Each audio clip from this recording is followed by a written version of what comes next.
Hello, ഇന്ന് ഞാൻ ചെയ്യാൻ പോകുന്നത് സാമ്പാർ പൊടിയുടെ റെസിപ്പിയാണ്. വീട്ടിൽ എങ്ങനെയാണ് എളുപ്പത്തിൽ സാമ്പാർ പൊടി ചെയ്തെടുക്കുന്നതെന്ന് നോക്കാം.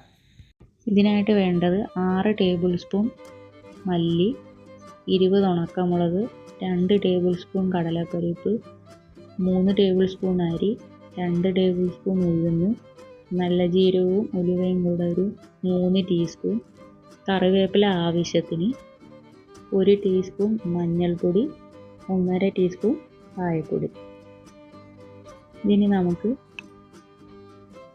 മല്ലി ഒരു പാനിലിട്ട് നല്ല രീതിയിലൊന്ന് മൂപ്പിച്ചെടുക്കണം. എണ്ണയൊന്നും ഒഴിക്കണ്ട, അല്ലാതെ പാനിൽ ഇട്ട് നല്ലപോലെ ചൂടിൽ മൂപ്പിച്ചെടുക്കണം. ഫ്ലെയിം നല്ല രീതിയിൽ കുറച്ച് വയ്ക്കണം. പാൻ ചൂടായി കഴിഞ്ഞാൽ ഫ്ലെയിം കൂട്ടി വയ്ക്കരുത്.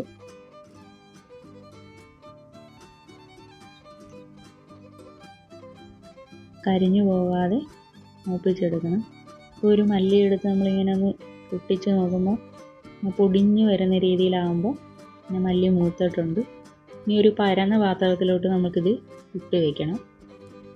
ഇനി അടുത്തത് ഉണക്കമുളക്, അത് നമുക്ക് ഇതേപോലെ തന്നെ മൂപ്പിച്ചെടുക്കണം.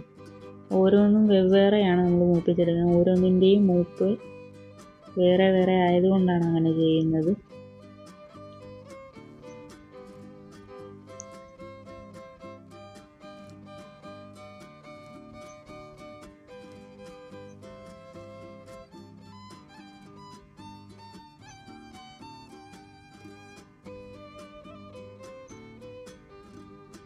ഇത് ഉണക്കമുളകും നല്ലപോലെ മൂത്തിട്ടുണ്ട്.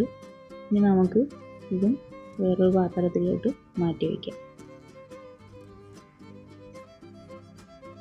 ഇനി നമുക്ക് കടലപ്പരിപ്പും നല്ല ചുവക്കനെ മൂപ്പിച്ചെടുക്കണം. കരിയാതെ പ്രത്യേകം ശ്രദ്ധിക്കണം. കാര്യം കരിഞ്ഞു കഴിഞ്ഞാൽ നമ്മുടെ സാമ്പാർ പൊടിയിൽ ഒരു കയ്പ്പ് രുചിയായിരിക്കും. അതെല്ലാം മൂപ്പിക്കുമ്പോഴും കരിഞ്ഞു പോകാതെ മൂപ്പിക്കണം. ഇനി ഉഴുന്ന് ഇതേപോലെ ചുവന്ന് വരുന്ന രീതിയിൽ മൂപ്പിച്ചെടുക്കണം.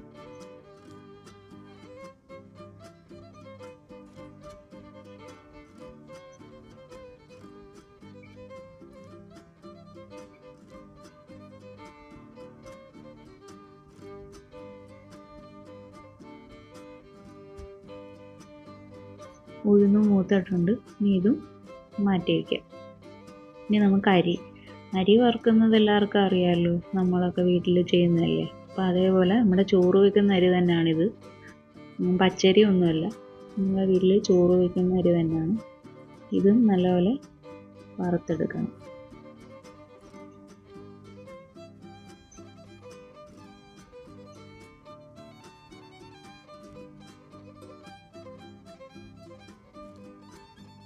ഇങ്ങനെ ഇളക്കി കൊടുക്കണം, അല്ലെങ്കിൽ എല്ലാ വശവും ഒരേപോലെ നമുക്ക് മൂത്ത് കിട്ടത്തില്ല. ഇളക്കി കൊടുത്താലേ എല്ലാ ഭാഗവും ഒരേപോലെ മൂത്ത് കിട്ടത്തുള്ളൂ. അരിയും റെഡിയായിട്ടുണ്ട്. ഇനി നമുക്ക് ഉലുവയും നല്ല ജീരകവും മൂപ്പിച്ചെടുക്കണം.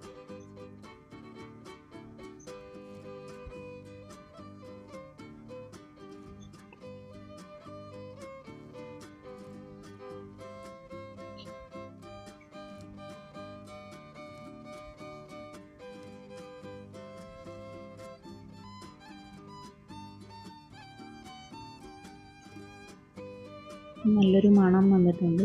നമുക്കിത് മാറ്റാം. ഇനി കറിവേപ്പില അളവൊന്നുമില്ല. നമുക്ക് എത്രത്തോളം കറിവേപ്പില ഇടാവോ കിട്ടുമോ അത്രത്തോളം നമുക്ക് ഇടാവുന്നേ ഉള്ളൂ.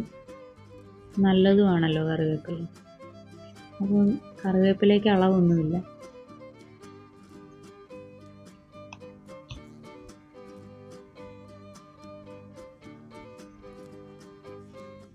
കറിവേപ്പില റെഡിയായിട്ടുണ്ട്.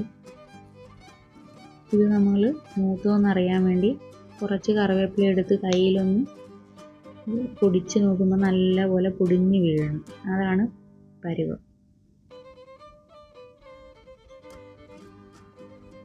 കറിവേപ്പില റെഡിയായിട്ടുണ്ട്.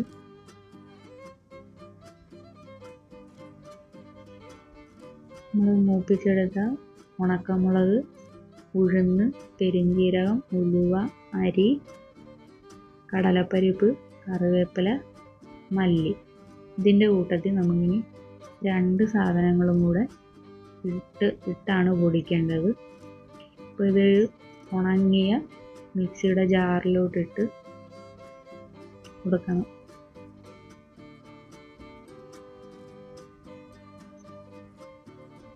ഒരു തുള്ളി പോലും വെള്ളത്തിൻ്റെ അംശം ഉണ്ടാവരുത്, കാര്യം അത് പെട്ടെന്ന് ചീത്തയാവും. പിന്നെ നമുക്ക് 1 ടീസ്പൂൺ മഞ്ഞൾപ്പൊടി, പിന്നെ കായം, അതൊരു 1.5 ടീസ്പൂൺ കായത്തിൻ്റെ പൊടി, ഇതെല്ലാം ഇട്ട് നമുക്ക് പൊടിച്ചെടുക്കണം. അപ്പോൾ തന്നെ നല്ല മണമാണ് സാമ്പാറിൻ്റെ. നല്ലപോലെ പൊടിഞ്ഞിട്ടുണ്ട്. ഒരു 3-4 മാസം വരെയും നമുക്ക് യൂസ് ചെയ്യാം, ചീത്തയാകത്തേ ഇല്ല. ഫ്രിഡ്ജിലൊന്നും വെക്കേണ്ട, പുറത്ത് തന്നെ വെച്ചാലും ഒരു കുഴപ്പവും പറ്റത്തില്ല. എയർ ടൈറ്റായിട്ടൊരു ജാറിലിട്ടാൽ മതി. പിന്നെ നമ്മൾ എടുക്കുമ്പോഴൊക്കെ നനവില്ലാത്ത സ്പൂണും കാര്യങ്ങളും ഒക്കെ കൊണ്ട് ശ്രദ്ധിച്ച് യൂസ് ചെയ്താൽ നമുക്കൊരു 3-4 മാസം നല്ല സാമ്പാറിൻ്റെ പൊടി യൂസ് ചെയ്യാൻ പറ്റും. എല്ലാവരും ട്രൈ ചെയ്ത് നോക്കണം. Thank you.